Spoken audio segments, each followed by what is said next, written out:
Keanu Reeves' concoction of the whole truth. The American judicial system may not have its finest hour in the whole truth, but the film is nonetheless a gripping 90-minute courtroom drama that keeps you on the edge of your seat. The film is unflattering to lawyers and unkind to witnesses. No one has an easy time here, including the unfortunate victim. The first thing you have to know is that everyone lies, a lawyer intones 10 minutes into the movie. Everyone involved in the trial is screwing everyone else until proven otherwise. So much for swearing in and justice.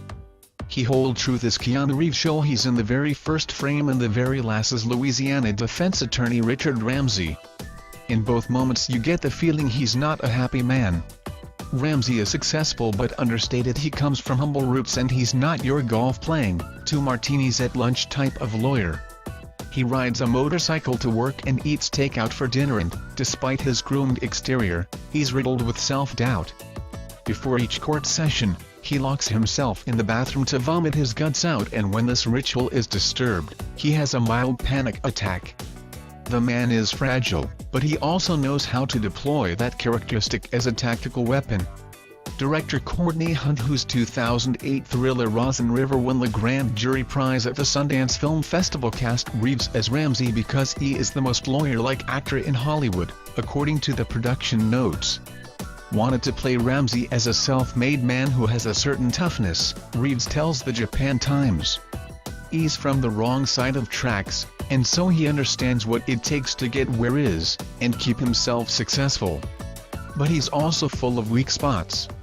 He knows that about himself and about other people. I think half of the fun of this movie is figuring out what his weaknesses are. The other half, according to Reeves, is the whodunit factor.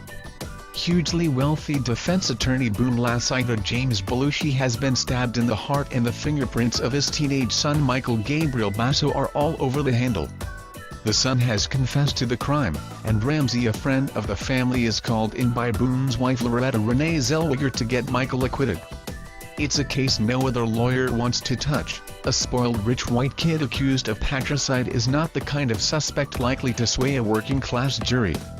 But Ramsey is determined to get Michael off, because the other outcome is sure to destroy Loretta, as he says to newly hired assistant Janelle Gubin-Bathara. The biggest stumbling block is Michael himself. He refuses to say a single word and offers no material that could benefit his case. Found Michael's character interesting, Reeves says. He and Ramsey are on the same team, they're both striving toward the same goal, and yet they're not speaking to each other. The veiled animosity reaches such a level that Ramsey sits out one courtroom session and brings in Janelle. That's when Michael speaks for the first time, Reeves says. That was a crucial moment because he lets everyone know that he trusts Janelle, who is a complete stranger, over Ramsey, who's doing everything he can to save him. The whole truth is that rare movie that is released in Japan before opening in the United States, and is Reeves' first non-action role in 4 years. The last was a narration in 2012. It's also Zellweger's first public appearance and major film role since her much-publicized alleged cosmetic surgery 2 years ago. Regarding the film's delayed U.S. opening, Reeves says, "These things happen. It doesn't take away the fact that I loved working on it, and proud of the outcome." Reeves says he prepared for the role by attending trials at a New Orleans courthouse to get a feel of how things are done and especially how lawyers talk. He also encountered some surprises. Saw some things in the South that I thought weren't happening anymore, things that had to do with race and poverty, he says. People were not getting as much help as they could, because there was such a shortage of public defenders. The lawyers themselves were working around the clock for not much pay, and the system seemed to be putting a lot of pressure on everyone. I was watching people getting prosecuted and convicted on a short cycle, which is very different from what happens in this movie. So the odds are stacked in the favor of a rich white kid? Would definitely say that if you had a lot of money, it could make a lot of difference in a court of law, says Reeves.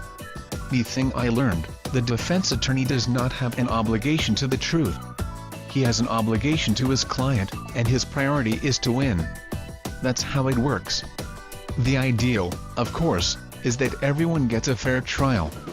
The thing is, these trial lawyers often invent their own characters, and so much of what happens in court is theatrical. just like in a movie? Oh, I wouldn't go that far, Reeves says. But it was all very instructive.